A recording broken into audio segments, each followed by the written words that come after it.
Hi everyone, welcome to English class.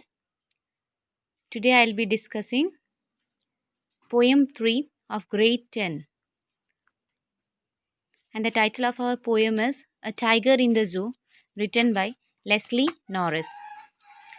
So before getting into the poem, let's know some information about the poet Leslie Norris. Leslie Norris was a Welsh poet and short story writer who became one of the important Welsh poet after war, First World War. Okay? Now moving on to the poem. This poem contrasts a tiger in the zoo with a tiger in its natural habitat. The poem moves from the zoo to the jungle and back again to the zoo. So let's move on to the poem. This poem is about a tiger. This poem tries to explain the agony and helplessness of a caged tiger that lives in a zoo. So I'll be explaining stanza wise. First stanza. He stalks in his vivid stripes the few steps of his cage on pads of velvet quiet in his quiet rage.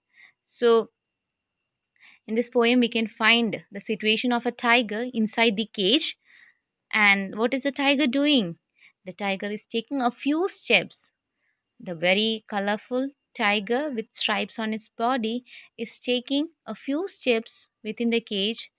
The pads of velvet quiet, the paws, his paws are very soft, just like velvet. Okay, and he is taking only quiet steps in his quiet rage and his anger. Rage means anger. His anger has become quiet inside the cage. Now, the next stanza we can find it is contrasting its situation. If this tiger was in jungle, what might it be doing? Okay, he should be lurking in shadow, sliding through long grass near the water hole where plump deer pass. So, if this tiger was in jungle, then the tiger might be just lurking in shadows. Lurking means just standing secretly waiting for its prey near the water hole where plump deer pass. So, why it might be lurking? It might be lurking to just catch its prey, that is deer. Okay, and it might be near the water hole, that means near some river and all.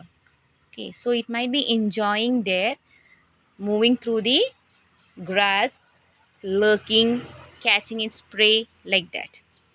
He should be snarling around houses at the jungle's edge, baring his white fangs, his claws, terrorizing the village. So then the tiger might be snarling around houses at the jungle's edge. Okay, he might be moving near the houses at the jungle's edge. He might be terrorizing the people of the village by showing his white fangs. Fangs meaning his teeth. Okay, he might be showing his teeth and terrorizing, frightening the village people.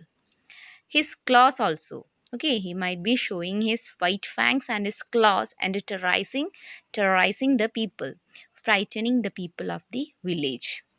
Moving on to the next stanza. But he is locked in a concrete cell, his strength behind bars, stalking the length of his cage, ignoring visitors. So, what is it doing? His situation is entirely different right now. He is now in a concrete cell. His strength behind bars, whatever power he has, he cannot use it because he is right now behind the bars, stalking the length of his cage, ignoring visitors. He is just walking through his cage and he is ignoring the visitors. He is not at all trying to frighten the visitors. Okay, he is just ignoring them. He is not giving any importance for the visitors. Just he is walking inside the cage, ignoring the visitors. Moving on to last answer. He hears the last voice at night, the patrolling cars, and stares with his brilliant eyes at the brilliant stars. So, in this stanza, we can see that he is the person, or sorry, he is the living being which hears the patrolling cars sound, the sound of the patrolling cars at midnight. The patrolling cars will be moving by the road, so this tiger hears that also and stares with his brilliant eyes at the brilliant stars. He is not able to enjoy his life inside the cage, so he might be not sleeping well also. He might be staring at the brilliant stars with his brilliant eyes. So whatever energy or power he has, he is not able to use it. So poet says that the fearless animal like tiger, lion is all confined in the cage due to the human interference in their life. So actually these animals are very sad inside the cage. If they were in their own habitat, that means natural habitat in jungle and all, they might be very happy. Okay, hope you have understood it. Thank you.